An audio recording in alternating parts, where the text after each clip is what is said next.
Bien le bonjour, bienvenue dans ce nouvel article. Aujourd'hui, on va parler des requins et d'une cage sous l'eau, hein, d'une expérience qu'une personne a faite. C'est vraiment intéressant parce que ça, c'est un article que j'ai lu en fait à l'avance et j'ai trouvé ça vraiment sympa. Comment elle expliquait pourquoi les requins attaquent. Est-ce que c'est vraiment à cause du sang humain ou pas? Et c'est assez intéressant. Donc avant de lire cet article, comme d'hab, je vous demande, est-ce que vous êtes pour la conservation des animaux ou pas? Est-ce que vous êtes pour le bien-être animal ou pas? Est-ce que vous êtes un bienfaiteur ou pas? Si vous répondez oui à ces trois questions, alors je vous demanderai de participer à la cagnotte. Vous la trouvez en lien en description, mais aussi vous pouvez aussi écrire l'adresse. Elle se trouve donc à droite, hein. Donc vous pouvez donner ce que vous avez envie ou vous pouvez rien donner, c'est vous qui voyez, c'est pas obligatoire, c'est seulement une demande, hein. Donc après on va donc se concentrer du coup sur cet article. Alors le titre ça dit il se couvre de sang et plonge dans une cage sous l'eau pour observer le comportement des requins, mais leur réaction est inattendue. Alors moi ça m'a pas trop choqué, mais je vais vous expliquer pourquoi à la fin, pourquoi ça m'a pas trop surpris. Le youtubeur Mark Robert a fait parler de lui en se lançant dans une expérience inédite avec les requins et on vous en dit plus. On pourrait penser qu'il s'agit d'une mauvaise blague ou bien d'un film, mais c'est bien la réalité. Le youtubeur Mark Robert, ancien ingénieur de la NASA, a voulu se lancer dans une expérience inédite en 2019. Comme le rapporte le média La Bible, l'homme a voulu connaître la réaction des requins des profondeurs à la vue du son. Et alors, ils disent, une expérience flippante. Ah, c'est pas surprenant, hein, sur ce point-là.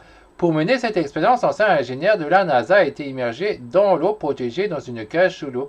Il a jeté son propre sang dans la mer. Résultat, aucun requin ne s'est pointé dans l'heure qui a suivi. Il avait alors déclaré, normalement, le mythe dit, les requins sont des tueurs impitoyables qui deviennent fous s'ils sentent une goutte de votre sang à 1,5 km de distance. Un mythe qui semble avoir été brisé. Et ça, moi, ça me surprend pas trop parce qu'il y avait quelque chose de similaire avec les piranhas. Quand vous rentrez dans les piranhas, on dit les piranhas, vous allez dans l'eau, ils vont vous attaquer. Et en fait, ça s'avérait pas vrai. Et pareil, si vous mettez du sang, vous pouvez aller sauter dans le truc, dans le lac avec les piranhas et tout, et ils vous attaquent pas.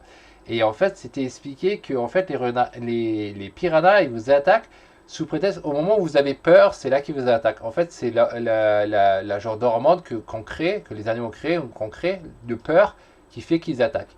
Là, c'est différent avec les requins, mais quand même, ce que je veux dire, c'est que c'est pas, il suffit, voilà, c'est pas une histoire de sang aussi facilement.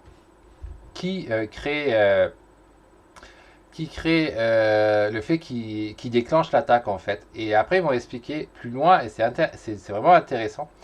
Une réaction étrange des requins. Un an plus tard, l'homme a voulu retenter l'expérience, mais cette fois-ci avec du sang de poisson.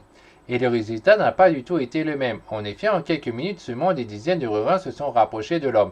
Toujours immergé sous l'eau, dans sa cage, bien sûr, l'expérience a été entièrement filmée et diffusée sur YouTube.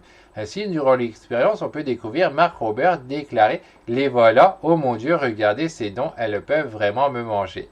Sur les images, on découvre que les requins font le tour de la cage et tentent d'y pénétrer. Bon, là, il parle d'image alors qu'il a dit qu'il y a la vidéo, qu'il existe une vidéo. Alors, j'ai pas regardé directement la vidéo, mais vous pouvez chercher, hein, le gars qui s'appelle apparemment Mark Robert. Vous pouvez essayer de voir s'il y a vraiment la vidéo dessus et qui montre cette expérience. Et donc là, en conclusion, ce qui fait qu'ils attaquent, enfin certaines espèces de requins, c'est lié avec du sang de requin et non avec du sang d'humain. Donc, les humains, ça les intéresse pas. Bien entendu, l'homme a réussi à sortir indemne de cette expérience folle, mais le constat est clair. En tant qu'humains, nous sommes toujours des prédateurs et pas vraiment des proies, comme l'a rappelé le youtubeur. Alors, vous aurez osé participer à l'expérience? Ouais, voilà la question. Donc voilà pour cet article. Alors en fait, c'est pas tous les requins, hein, parce qu'évidemment, on sait tous actuellement, vous devez sûrement savoir que des requins comme des requins tigres ou des requins bulldogs, ça vous attaque, vu que c'est opportuniste, ça bouffe tout ce qu'il peut. Mais par contre, ça marcherait apparemment avec d'autres espèces, c'est pas pareil, hein. Il y a des espèces de requins qui vous attaquent seulement parce qu'ils sentent le sang de poisson et pas le sang humain. Là, sur les photos, on voit bien que c'est pas des requins ils font à peu près la même taille, quoi, hein. Il y en a même des plus petits. C'est pas des requins qui ont la taille d'un bulldog ou d'un requin tigre, quoi, qui sont beaucoup plus grands, quoi. Donc voilà, pour cet article, je trouvais vraiment sympa cette histoire d'expérience. Donc avant de se quitter, pour rappel, si vous voulez m'aider à soutenir pour mon élevage conservateur, vous pouvez participer à la cagnotte. Et sinon, c'est pas grave, hein, je vous l'aurais proposé. Allez, bye bye, à la prochaine les amis.